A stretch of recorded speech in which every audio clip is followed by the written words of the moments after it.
Zdravo svima, ja sam Aleksandra.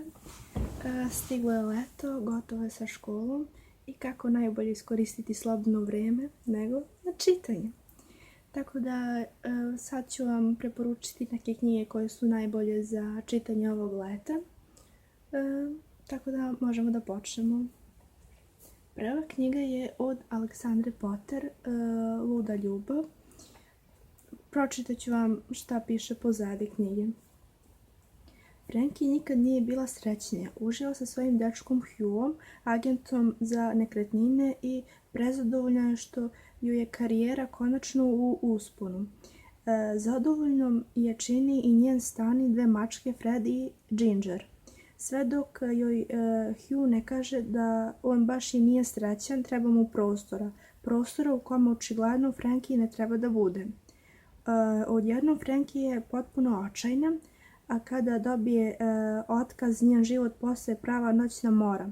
Toliko je loše da je jedino rješenje da napusti sve i pobegne, a koje mjesto je bolje da se zaborave brige od Los Angelesa. Tamo njena drugarica Rita nastoji da se ostvari kao glumica, a Dorian živi na spratu i uvek je tu da zaboravi kada joj treba društvo. Da je zabavi kada joj je potrebno društvo. Na posljedku možda će u svom srcu uspjeti da pronađe mjesto iza Rileya, šarmantnog zavodnika koji bi mogao da joj pokaže koliko je ljubav zapravo luda. Ovo je mnogo dobra knjiga, laka je za čitanje, preporučila bi je svakom. Da ne gubimo vrijeme, da krenemo na drugu knjigu. Druga knjiga je Amor Delirija. Ta knjiga me ostavila stvarno bez reči, ne znam šta da kažem za nju, predobra je, pa da pročitam za nju. Oni kažu da će mi lek protiv ljubavi doneti sreću i sigurnost zauvek. I uvek sam im verovala, sve do sad. Sad se sve promenilo. Sad bih radije bila zaražena ljubavlju i u najkraćem deliću sekunde nego živjela 100 godina ugrožena u laži. U jednoj drugačijoj Americi ljubav je proglašena opasnom bolešću i vlada primorava sve građane da se podvrgnu tretmanu izlečenja čim napune 18 godina. Lena Holloway živi sa tetkom, tečom i rođacima u Portlandu. Lena se raduje tome što će se izlečiti i živjeti sigurno i predvidljivo. Vidjela je kako je ljubav uništila njenu majku i ne želi da ponovi istu grešku. 25 dana pred tretmana Lena upoznaje Aleksa, mladića iz divljina koji živi van nadzora vlade. Šta će se dogoditi ako nastupe nečuveno i zaljube se? Mnogo dobra knjiga, nemam reči, stvarno svakom bi preporučila. To je više knjiga za tinejdžere, ali bez obzira ja bi svakom preporučila odlične. Da krenemo na sljedeću knjigu. Sljedeća knjiga je Dok nisam srela tebe, Giorgio Moyes. To isto prelepa knjiga, tako da bolje bi bilo da krenem da pročitam malo. Luke Clark zna mnogo toga. Zna koliko koraka ima do njenog stana, od autobuske stanice. Zna da voli ono čime se bavi, a da možda ipak ne voli svog dečka Patrika. Ono što Lu ne zna jeste da će uskoro izgubiti posao, kao i to što joj budućnost donosi. Will Naylor zna da mu je saobraćajna nesreća na motociklu oduzela želju za životom.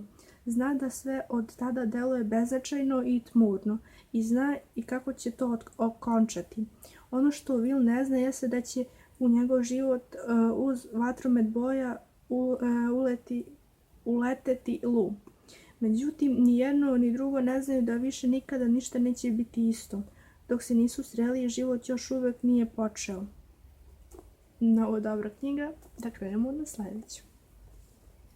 Sljedeća knjiga koja isto me ostavila bez daha, to je knjiga Alex, to je thriller koju stvarno bi preporučila svakome, pa da krenem da pročitam. Ko istinski poznaje Alex, ona je lepa, neodoljiva. Da li je zato oteta, zatočena, podvrgnuta nezamislivim mukama. Ali kada policija konačno otkrije mjesto gdje je zatvorena, od Alex nema ni traga. Alex pametnije od svog mučitelja. Alex koja ništa ne oprašta, koja ništa i nikog ne zaboravlja. Osim pouzdane izjave očevica otmice, inspektor Kami Verhoeven nema od čega da započne istragu. Nema osumnjičenog, nema tragova. Nije se javio niko od Aleksine rodbine ili prijatelja da se interesuje za njenu sudbinu. Iz svog gorkog iskustva Verhoeven, briljantni detektiv, zna od kakve je važnosti da se žrtva otmice pronađe što pre. Da bi pronašao Alex, prvo će morati da je bolje razume. Dok otkriva detalje iz njenog života, Kami shvata da Alex nije obična žrtva. Triler od kojeg se ledi krv u žilama, koji se poigrava sa ubilačkom pomamom i paklenim i nepredvidivim situacijama. Prelepa je knjiga.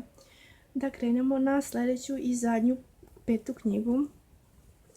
Zadnja knjiga je Bez daha od Ivane Stanković. Tu nema šta da se čita. Ona je manekenka, ko ne zna, i to je više autobiografska knjiga koja opisuje to kako je ona započela svoju karijeru, gde je sve putovala i sve tako. Mnogo je zanimljiva knjiga, tako da svako bi preporučila. To je bilo to za ovaj video. Nadam se da vam se svideo. Komentarišite, lajkujte i prijavite se na moj kanal. Ćao!